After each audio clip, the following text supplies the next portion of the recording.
Mudanças na tributação. Janeiro já começa com muita volatilidade no mercado, mas além disso, novidades aqui no nosso cenário tributário doméstico.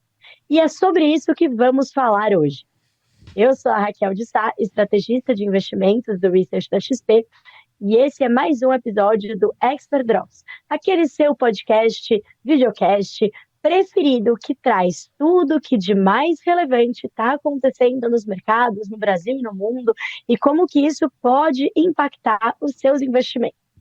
E para falar sobre essas mudanças de tributação esperadas para esse ano, né, que já estão valendo e como que isso pode impactar a gestão do seu dinheiro, eu estou aqui com o Gabriel Campoy. O Campoy, ele é aqui sócio da XP e advogado do time de Wealth Planning do Private aqui da XP. Ele entende tudo de tributação, de o que fazer com o seu dinheiro nesse momento, né, em termos de estratégia mesmo de Wealth Planning. É algo que muita gente acaba perguntando para a gente aqui, né, do time de research, mas a gente fala, olha, os especialistas aqui nesse tema não somos nós. Então, por isso, eu convidei aqui o Campoy. Obrigada por estar aqui com a gente hoje, Campoy. Bem-vindo ao Expert Drops. Vamos, com certeza, trazê-lo mais vezes. Legal, obrigado, Raquel. É um prazer estar aqui hoje nesse episódio do Expert Drops. Acho que tem bastante coisa para a gente falar, né? O ano de 2026 começa com uma série de novidades em termos tributários para o investidor pessoa física, especialmente. A gente tem uma nova regra que trata sobre os dividendos, temos agora uma perspectiva de mudança também no ITCMD, Imposto de Doação e Herança, o ITBI, Imposto de Transmissão dos Imóveis e outros assuntos aqui que eu vou tentar resumir. Vai ser um desafio em função do nosso tempo aqui, mas acho que tem bastante novidade que vale a pena abordar aqui para os nossos clientes e investidores. Obrigado aí mais uma vez pelo convite. Não, excelente. Bom, então vamos começar um ano novo aí com temas novos, né? A gente nunca falou desse tema de tributação justamente aqui no Expert Drops, por isso que eu acho que é bastante relevante. Tenho certeza que o pessoal vai achar bastante interessante. Bom, começando então, eu acho que uma das mudanças que foi parte da reforma tributária, né, foi a mudança de tributação sobre dividendos, né? O que aconteceu? O que você pode trazer aqui que vai entrar em vigor esse ano? Como o investidor pode ficar de olho nisso do ponto de vista, né, de uma gestão tributária mais eficiente? Legal, ótimo ponto. A gente discutiu esse assunto muito intensamente ao longo de 2025 e era uma expectativa grande do que iria acontecer nesse tema de dividendos para a pessoa física, né? Agora a gente tem uma regra já vigente desde o dia 1º de janeiro de 2026, trazida pela Lei número 15.270, que cria não só a tributação de dividendos, mas também o conceito do imposto de renda mínimo da pessoa física. Isso é muito importante, né? A gente escuta muito as notícias focando nos dividendos, mas dividendos é um capítulo desse livro aqui que a gente tem agora a considerar a tributação mínima da pessoa física, que se enquadra naquele conceito de alta renda. Tentando resumir aqui muito diretamente o que a Lei 15.270 traz, eu tenho agora 2 pontos de atenção. Os dividendos que no mês a mês superarem R$50 mil para uma mesma pessoa física, saindo de uma mesma pessoa jurídica, ou seja, de cada CNPJ para o CPF, passam a ter uma retenção na fonte do imposto de renda na alíquota de 10%. Tá? Então, desde janeiro, ao longo de 2026 todo para frente, a gente tem agora essa regra que traz a necessidade da empresa reter o imposto de renda na fonte na alíquota específica de 10%, sempre que o pagamento de dividendos superar os R$50 mil para cada investidor pessoa física. E essa é uma regra que vale para o investidor de bolsa, né, para os nossos clientes aqui que investem em ações listadas na Bolsa Brasileira, mas também vale para os clientes que são empresários, né, famílias empresárias, sócios de CNPJs no Brasil e que têm como parte da sua renda a distribuição de lucros na forma de dividendos. Então, ponto número 1, passou de R$50 mil no mês para uma mesma pessoa física, a empresa é obrigada agora a fazer a retenção do imposto de renda na fonte na alíquota de 10%. Ponto número 2, e aqui acho que é onde o assunto fica um pouquinho mais complexo, Raquel, a gente tem a regra da tributação mínima da pessoa física, né, do investidor que se enquadra no conceito da alta renda trazido pela Lei 15.270, que é aquela pessoa física que, ao longo de 2026, supere R$ 600 mil de renda total, incluindo outras fontes além do dividendo. Então, o desafio agora é a gente olhar para toda a renda da pessoa física, incluindo os dividendos, os rendimentos de aplicações financeiras, os rendimentos de aluguéis, salário, bônus, prolabore, atividade rural, prestação de serviços, investimentos no exterior, ou seja, olhar a vida inteira do investidor pessoa física para entender qual é o seu volume de rendimentos. Se esse volume ultrapassar R$ 600 mil ao final de 2026, aí essa pessoa física passa a ter que fazer o teste do imposto de renda mínimo. O imposto de renda mínimo que é cobrado em alíquotas progressivas, começando em 0, indo até 10% de alíquota, quando a pessoa física supera R$ 1.200.000 de rendimento no ano. Então, muito importante essa conta, a gente vai ter que fazer ao longo do ano para entender quais são as recomendações para cada caso, mas já partindo da premissa que se a expectativa for superar esse volume de rendimentos totais, a gente vai ter que fazer essa apuração. E é o imposto de renda mínimo, não é o imposto de renda adicional, aqui é um ponto muito importante. O que significa que, se eu já tributei várias das minhas fontes de renda em alíquotas maiores ou iguais aqui, iguais ou maiores a 10%, a gente provavelmente vai conseguir fazer um cálculo de otimização tributária, aproveitando esse imposto de renda que é recolhido em outras fontes de renda, além do dividendo. A gente tem falado muito aqui sobre o imposto mínimo e muitas vezes a carteira de investimentos está alocada em um ativo tributado numa alíquota 15%, por exemplo, que é basicamente a alíquota média aqui do investidor pessoa física. Essa carteira tributada a 15% traz para o cálculo do imposto de renda mínimo um crédito tributário que vai ser abatido e vai ajudar nessa conta, né? Por isso que é muito importante agora a gente olhar para 2026 e pensar nos ajustes que serão necessários nos investimentos para que você consiga aproveitar a tributação dos seus investimentos no Brasil e no exterior. Essa conta também vale para os investimentos offshore, para otimizar justamente o cálculo do imposto mínimo, principalmente você que tem uma fonte representativa aqui de dividendos, né? Acho que a conta não é simples, mas eu tentando resumir aqui para alguns clientes, cheguei num exemplo que para a gente poder neutralizar a tributação do dividendo, para cada R$ 1 de dividendo recebido, a pessoa física precisaria ter o equivalente a R$ 2 de renda tributada a uma alíquota de pelo menos 15%. Nesse cenário, eu teria R$ 3 de renda total no ano e o imposto recolhido seria suficiente para poder bater o imposto mínimo, o piso do imposto mínimo, que é equivalente à alíquota de 10%. Então, Raquel, é um desafio, acho que a gente tem aqui um ano para olhar as carteiras, para refazer o planejamento patrimonial dos nossos clientes investidores, pensando que agora a gente vai ter que enfrentar o cálculo do imposto mínimo e muitas vezes tomar atitudes em relação à alocação nos investimentos para poder justamente aproveitar aquele crédito tributário e tentar otimizar e minimizar o impacto nos dividendos. Não, muito super claro a sua explicação. Acho que eu acho que ele fica naquele meio termo, né? Não é que é uma coisa que deve assustar o investidor, não, eu vou deixar de investir porque agora eu não vou conseguir fazer essa conta, né? Justamente porque tem times como o de vocês aí prontos para ajudar, mas também não é trivial, né? Também não é uma conta simples de se fazer.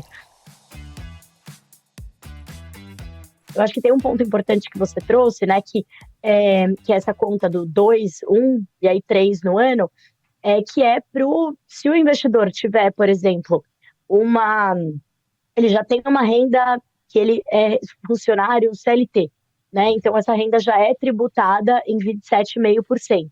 E aí ele também, além disso, tem os dividendos, entra nessa sua conta, né? O mínimo é de 15%. Exato. Então, provavelmente ele teria um espacinho a mais aí para essa tributação de dividendos por já ser tributado em 27,5% do ponto Exato. De vista da CLT, certo?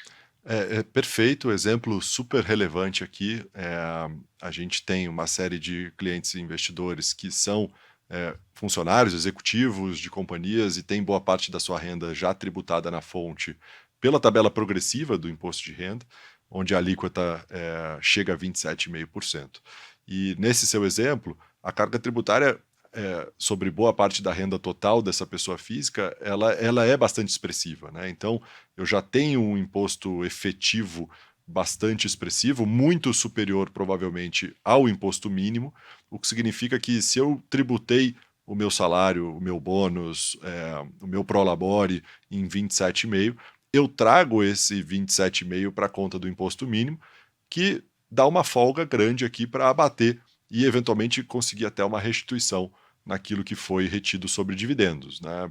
Os 27,5% permite um crédito excessivo aqui de 17,5%, muitas vezes, né? Arredondando aqui o número, para que você use esse imposto pago acima do imposto mínimo para, de novo, ajudar na restituição parcial ou até total daquele imposto que vai ser retido no dividendo. Lembrando que o dividendo ele só vai sofrer retenção se superar os R$ 50.000 no mês, né? Muito importante, a gente tem vários clientes aqui que, ao fazer a conta, já perceberam que não haverá nenhum impacto adicional na sua carteira, porque a sua alíquota efetiva já é muito superior ao imposto mínimo de 10%. E esse é o caso, geralmente, de investidores que são executivos, que têm boa parte da sua renda tributada a 27,5%, e isso ajuda muito na conta, né? O cenário mais preocupante, Raquel, é quando, de fato, o investidor é um acionista, né? Ele é um controlador, um acionista de uma empresa familiar e boa parte da sua renda vem via dividendos. Então, aí a gente vai ter que, de fato, fazer conta para ver qual que vai ser o imposto efetivo da sua carteira, do seu conglomerado aqui de patrimônio e renda, para saber se existe a necessidade de um recolhimento adicional ou não, se a gente vai conseguir otimizar e eventualmente ter algum tipo de restituição sobre essa retenção dos dividendos. Então é caso a caso mesmo, não é uma conta fácil, mas a gente está aqui para ajudar os nossos clientes a entender esse tal de imposto de renda mínimo da pessoa física. Excelente.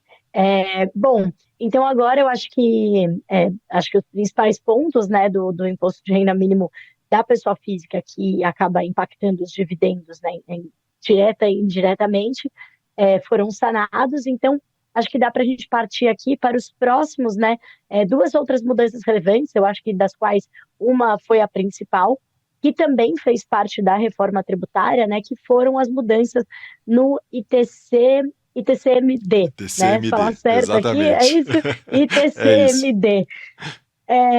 Bom, eu acho que vamos começar, talvez você puder falar o que é o ITCMD, né? Por que ele é relevante na gestão de patrimônio aqui dos clientes e o que mudou, né? Isso é bem recente, né? Pelo que eu estava lendo aqui, a mudança de lei foi sancionada no dia 13 de janeiro. A gente está gravando esse podcast no dia 23, então faz 10 dias que ele está realmente vigente, é isso? Perfeito, Raquel. Esse é o outro tema de muita preocupação aqui dos nossos clientes, pessoas físicas, o ITCMD, essa sigla bastante complexa aqui, que resume o Imposto de Transmissão Causa-Mortes e Doação. Então, é um imposto estadual, cada estado tem a sua regra, e com o objetivo aqui de tributar a transmissão de patrimônio, seja em função de uma sucessão ou em função de uma doação, né? Geralmente olhando aí as próximas gerações, a passagem do bastão aqui para segunda, terceira geração, a preocupação costuma ser o ITCMD, que está passando por mudanças. A gente teve a publicação da Lei Complementar número 227, agora no início de janeiro, que traz eu vou chamar de regra geral para que os estados possam ajustar suas leis estaduais e, de fato, ajustar a cobrança do ITCMD, olhando agora um parâmetro minimamente comum. A gente vê várias diferenças ao longo dos anos na cobrança do ITCMD em função de regras estaduais distintas, não só na alíquota, né? O ITCMD é um imposto que tem uma alíquota máxima de 8%, nenhum estado pode passar de 8%, mas cada estado tem a liberdade de determinar a sua alíquota base ou até, em alguns casos, criar uma tabela progressiva de cobrança. No estado de São Paulo, por exemplo, a alíquota ela é fixa em 4%.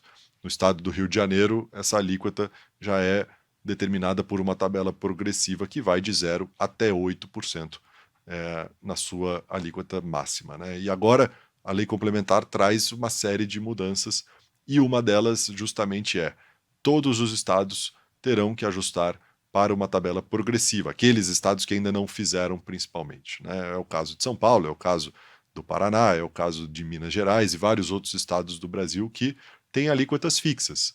Isso terá que ser ajustado ao longo aí de 2026 para que se adeque a legislação estadual ao que prevê a Lei Complementar 227.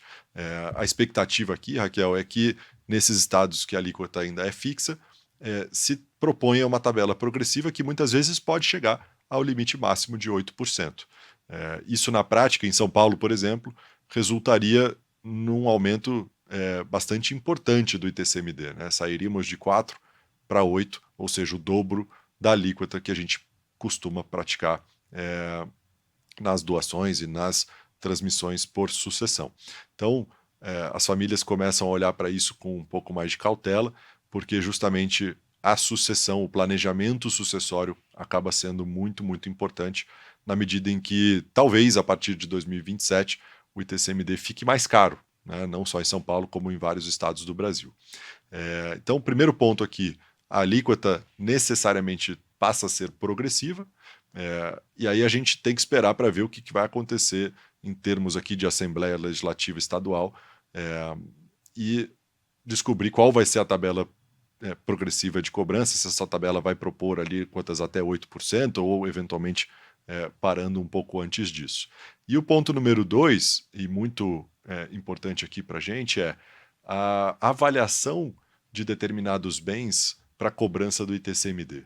Né? Quando a gente fala em dinheiro, não existe muita discussão, né? Eu sei qual é o valor de mercado dos meus investimentos. Isso para mim é muito claro, né? A gente tem a marcação a mercado dos ativos financeiros em regra diariamente. Quando a gente olha para outros ativos relevantes, como imóveis ou participações societárias em empresas familiares, aí o valor de mercado já passa a ser um pouco subjetivo, né? A gente não tem essa evidência tão forte como a gente vê nos investimentos. E o ITCMD, como regra, é cobrado sobre valor de mercado, mas aí a discussão vem, né? Como definir o valor de mercado de um imóvel, como definir o valor de mercado de uma empresa de controle familiar. E nessa lei complementar, a gente tem agora uma regra bastante preocupante sobre a definição de valor de mercado de empresas de capital fechado, empresas de controle familiar, incluindo o que a gente costuma falar aqui no planejamento sucessório, né, a estrutura de holdings patrimoniais, holdings imobiliárias. A regra hoje, no estado de São Paulo e em alguns outros, permite que você use o patrimônio líquido da companhia como base para a apuração do ITCMD. Esse patrimônio líquido é definido pela contabilidade e geralmente não considera o valor de mercado dos ativos detidos pela companhia. Então, sempre foi uma base inferior ao valor de mercado que ajudava muito a diminuir o impacto do imposto numa sucessão. Agora, na lei complementar, Raquel, a gente vê uma regra bem diferente. É uma regra que propõe que a base do ITCMD sobre cotas ou ações de companhias de capital fechado seja apurada considerando o valor de mercado dos ativos e passivos detidos pela empresa, com o acréscimo do valor de mercado do seu fundo de comércio e com o acréscimo também da sua expectativa de geração de caixa, do seu fluxo de caixa futuro. Então, é literalmente um valuation aqui das empresas Nossa, eu ia falar familiares exatamente isso. Eu ia para perguntar se é apurar um esse imposto. valuation da empresa, né? Basicamente isso.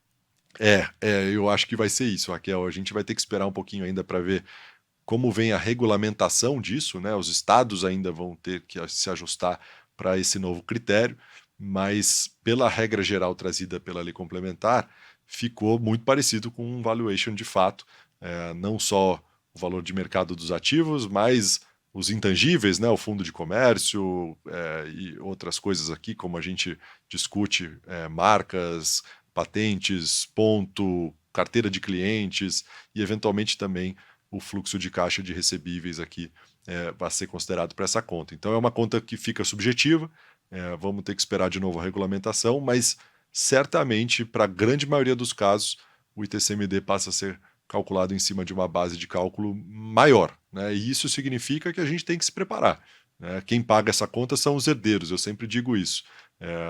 Não adianta o espólio, né, a figura do patrimônio deixado pelo patriarca, matriarca ali num evento de sucessão ter a liquidez, se o herdeiro não consegue acessar essa liquidez, né? A gente sempre ressalta muito isso.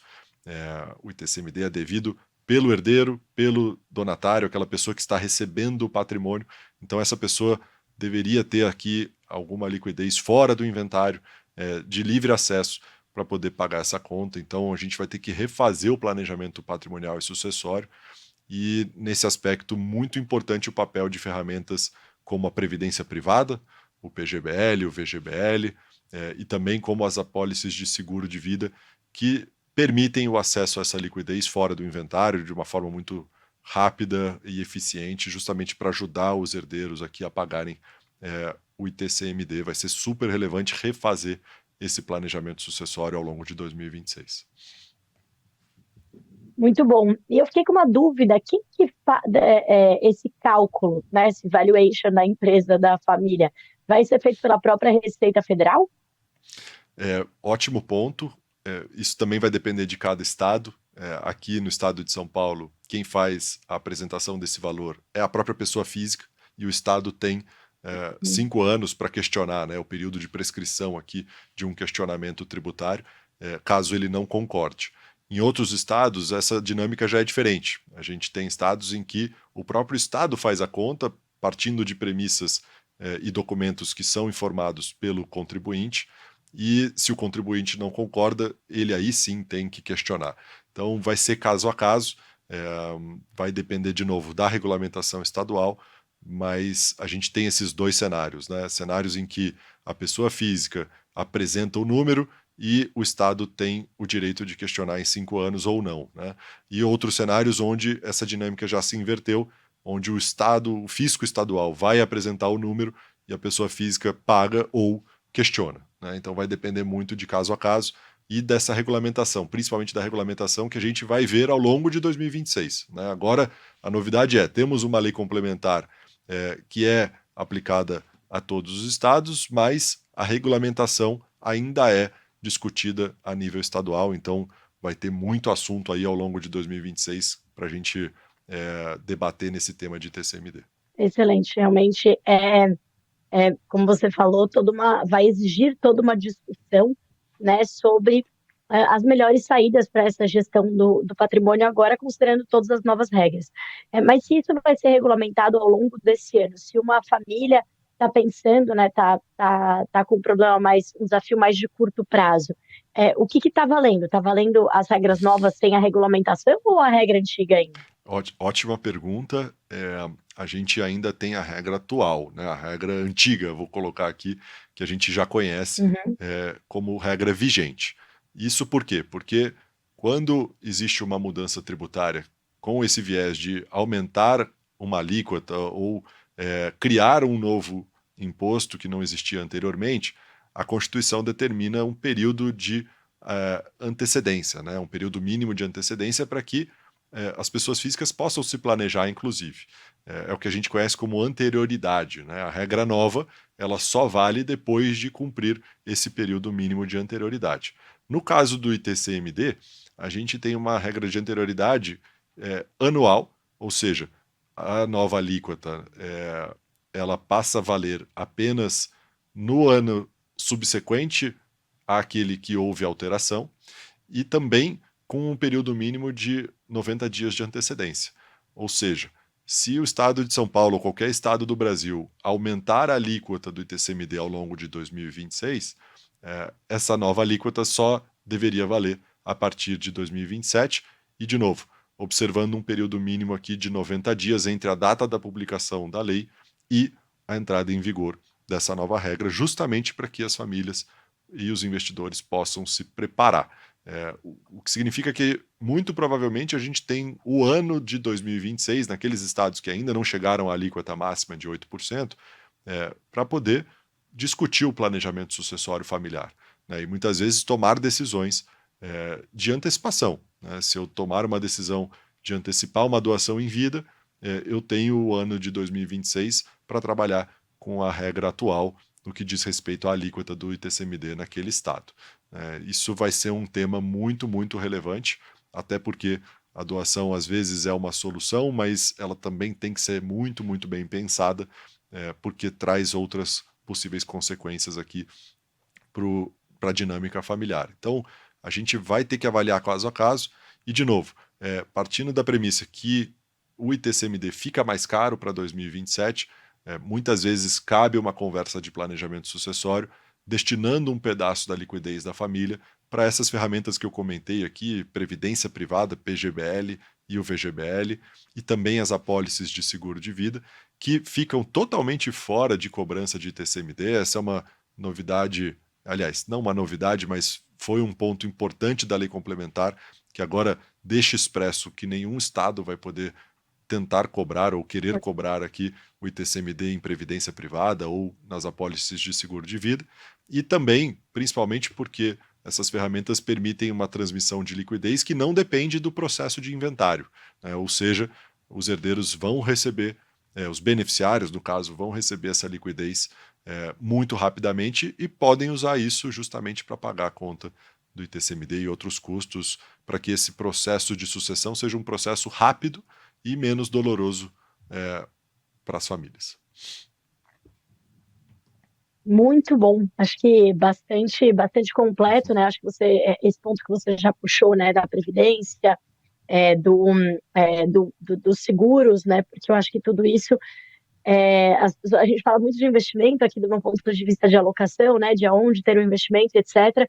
E eu acho que às vezes o investidor ele deixa de lado a questão do veículo, e o veículo é muito importante, né? Então a própria previdência, muitas vezes as pessoas confundem, entendem que a previdência é um tipo de investimento, né? Então, investe em renda fixa, né, pós-fixado, pré-fixado, Bolsa Brasileira e Previdência. E não é, né? A Previdência é um veículo, e Perfeito. dentro desse veículo a gente vai ter aí uma série, enfim, a depender da alocação do gestor, etc. Mas isso tem que ficar muito bem claro, né? É muito claro aqui para o investidor que esses veículos vão importar e são importantes quando a gente fala de sucessão patrimonial, né, e toda essa gestão do patrimônio da família. Perfeito, concordo. A gente sempre olhou para a Previdência como um veículo, como um fundo de investimento, né? Você que vai escolher qual é a natureza do investimento. Você tem hoje uma série de possibilidades ali dentro do escopo da Previdência, dos fundos de Previdência, renda fixa, variável, multimercados, alternativos, internacionais, ou seja, dá para compor uma bela carteira aqui, dá para fazer uma bela alocação só usando os veículos de Previdência, né? E lembrando, né, sem come cotas, são fundos que diferem o imposto de renda para o final, para o resgate efetivamente, ou para o evento de sucessão, e muitas vezes naquela tabela regressiva, com a opção da tabela regressiva do IR, que no longo prazo te permite uma alíquota de 10%, né, uma alíquota muito, muito atrativa para o investidor, aqui otimizando muito a questão tributária do lado do IR, não só do ITCMD, né? Bastante interessante, eu gosto muito, acho que a gente vai ter que usar e repensar as alocações em função dessa nova regra de ITCMD, e a Previdência e o seguro de vida também são ferramentas que vão ajudar e muito a otimizar essa questão sucessória. Muito bom. Agora, então, por último, né, Campoy, vamos falar aqui da última mudança que eu deixei aqui para o final, que você falou que ela era curtinha, que é a do ITBI, né? A gente falou desse Perfeito. ITCMD, então agora temos uma Isso. última mudança? Exato, Temos o ITBI também dentro do escopo da Lei Complementar 227. O ITBI é o Imposto de Transmissão de Bens Imóveis, né? Transmissões onerosas, compra e venda, por exemplo, de um imóvel, está sujeita ao ITBI. Aqui a gente discute basicamente a avaliação do imóvel para essa finalidade, né? A gente vê uma regra que historicamente considera o valor da transação, ou seja, o preço pelo qual eu estou pagando, é o que deveria ser considerado como base de cálculo do ITBI. mas em alguns casos a gente também vê o município, né, lembrando, o ITBI é um imposto municipal, então cada município tem a sua lei.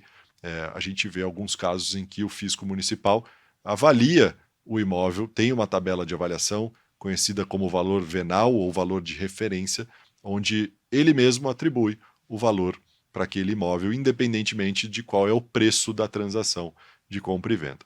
Então, essa lei complementar, ela traz alguns esclarecimentos aqui para dizer que o ITBI deve ser sempre calculado em cima do valor de mercado, valor venal de mercado do imóvel, e que esse valor venal deveria ser determinado por alguns critérios, como uma análise de preços praticada no mercado, informações prestadas pelos notariais aqui, né, pelos serviços notariais, pelos cartórios, né, os cartórios têm muita informação porque têm prerrogativa de registrar essas transações que envolvem o patrimônio imobiliário, e outros critérios, né, como localização, tipologia, destinação, padrão de área, alguns parâmetros técnicos aqui que podem ser colocados para uma avaliação dos imóveis. O ponto de atenção aqui, Raquel, é os cartórios, a partir de 2026, têm a obrigação de apresentar informações para o Fisco Federal. A gente teve uma instrução normativa no ano passado que criou o Cadastro Imobiliário Brasileiro, CIB, onde os cartórios vão alimentar esse cadastro, dizendo ali basicamente as transações que acontecem com o imóvel entre partes aqui de comprador e vendedor e o preço praticado, né? E essa informação muito provavelmente vai ser base para cálculo de valor venal para fins de cobrança do ITBI. Então, a tendência é que o valor venal que a gente conhece em vários municípios, ele fique mais próximo do valor de mercado cada vez mais, né? Aqui a lei complementar é bastante clara que o valor venal vai sim poder ser pautado com base naquelas informações que foram apresentadas pelos cartórios, que têm ali as escrituras de compra e venda dos imóveis e que sabem, conseguem enxergar o preço da transação. Então, o ITBI, mudança relativamente sutil, né, muito menos complexa do que o ITCMD, mas também importante para o nosso investidor, pessoa física, que investe também no mercado imobiliário. Então o ITBI passa a ser cada vez mais próximo aqui o cálculo passa a ser cada vez mais próximo do valor de mercado efetivamente das transações.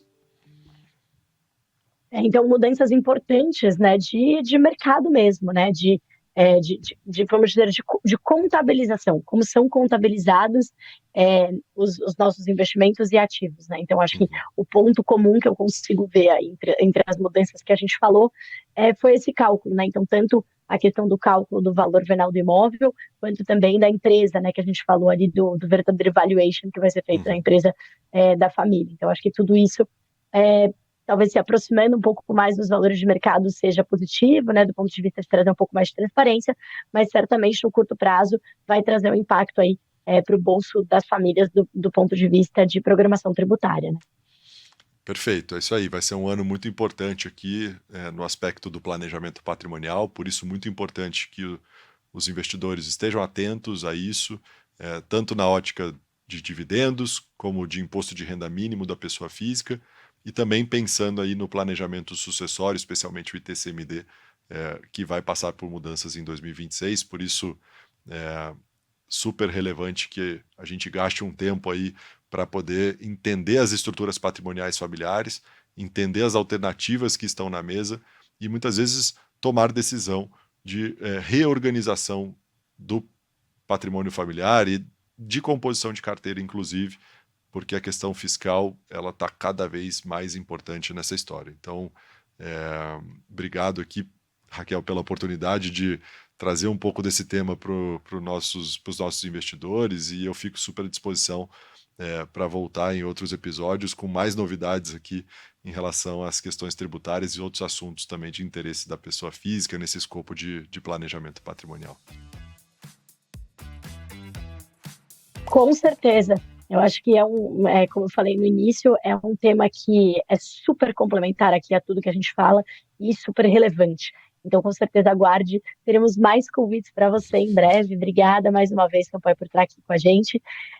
E, bom, Como aqui a gente sempre fala, né, de temas relevantes que balançaram os mercados, na semana que passou, então, além dessa mudança tributária importante que vai, como a gente aprendeu aqui muito bem, ainda continuar reverberando ao longo do ano, muita água para rolar, muita coisa para ser regulamentada ainda, tivemos acontecimentos importantes ao longo dessa semana, né? Então, essa foi uma semana de bastante volatilidade, né, nos mercados. Começamos com discussões sobre a Groenlândia, né? Então a presença do presidente americano Donald Trump lá em Davos, na reunião, naquela série de, enfim, naquele fórum, né? O fórum de Davos que acontece ali nos Alpes suíços, e reúne uma série de políticos e também líderes de grandes empresas, né? Grande parte da economia do PIB global se reúne uma vez ao ano, e há muito tempo o Donald Trump não participava, ele participou, e ele trouxe bastante à tona toda essa questão, né, da potencial anexação, tentativa de compra da Groenlândia. Foi mais uma